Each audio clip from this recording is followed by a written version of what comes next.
Shalom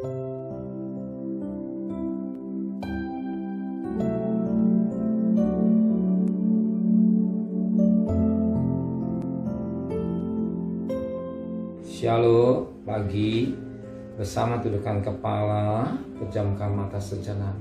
Pagi yang cerah, kami mengutamakan mencari Engkau dan menyembah sujud kepada Engkau, sebab Engkau Allah yang patut kami sembah dan kami agungkan. Maka naikkan pujian penyembahan kepada Bapa di surga, dan kami juga rindu untuk mendengarkan renungan firman-Mu. Roh Kudus mengurapi hamba-Mu, Roh Kudus mengurapi kami. Sucikan hati dan pikiran kami, sehingga butir firman menjadi berkat buat kami, dan kami juga boleh naikkan doa syafaat kepada Tuhan. Haleluya. Amin. Shalom pagi. Mari sama-sama kita akan membaca firman Allah Markus pasal 3. Markus pasal 3 ayat pertama sampai ayat 6.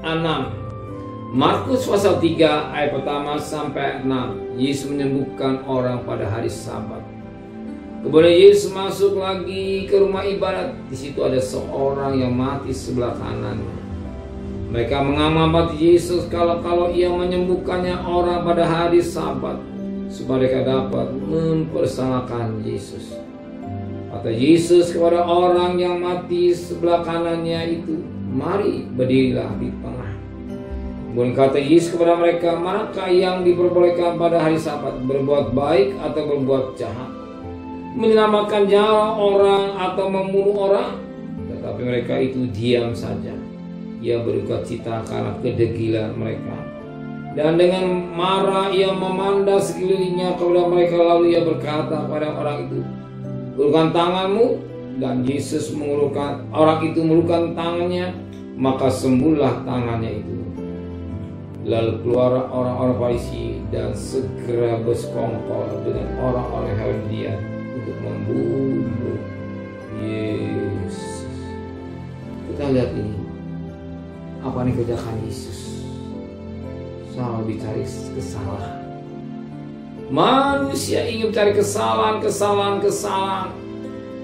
Ya, di mana kita lihat orang Farisi mencari kesalahan Yesus.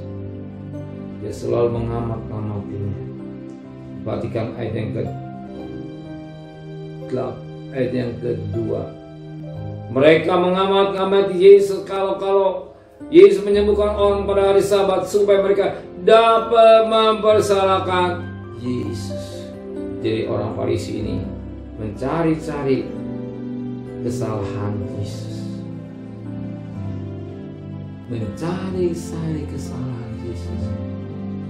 Banyak rumah tangga tidak mengalami damai sejahtera karena mencari kesalahan istrinya, mencari kesalahan suaminya, dan timbullah pertengkaran karena mencari kesalahan.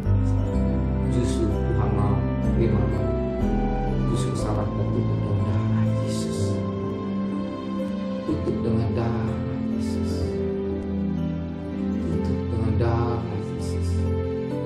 Justru kita harus melimpah dengan pengampunan.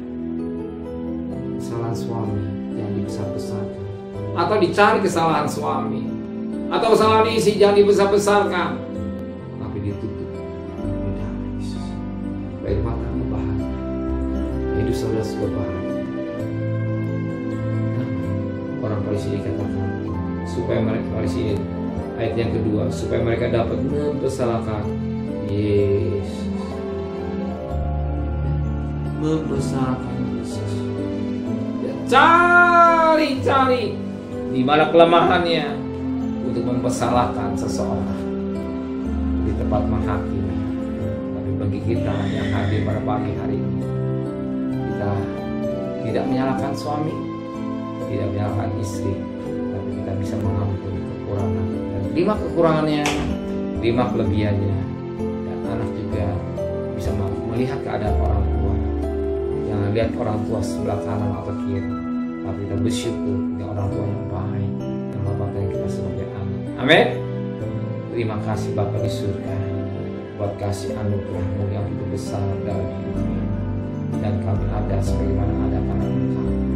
Menteraikan dan hati kami, memberikan besok pagi tubuh yang sehat dengan tidak kurang satu apapun juga. Berkati Bapak Presiden, Wakil Presiden, para Menteri, para Gubernur, para Bupati, para Wali Kota, para camat, para lurah, para RW, para RT, para medis, para polri. Berikan mereka hikmat yang dari surga, dari selatan. Dan berkasih, terimalah berkat nikmat dari Allah Bapa, cinta kasih sayang dari Tuhan Yesus Kristus, dan berkat Roh Kudus dan darah mulai hari ini sampai maranatha Tuhan Yesus yang cinta Dia katakan amin. Tuhan memberkati.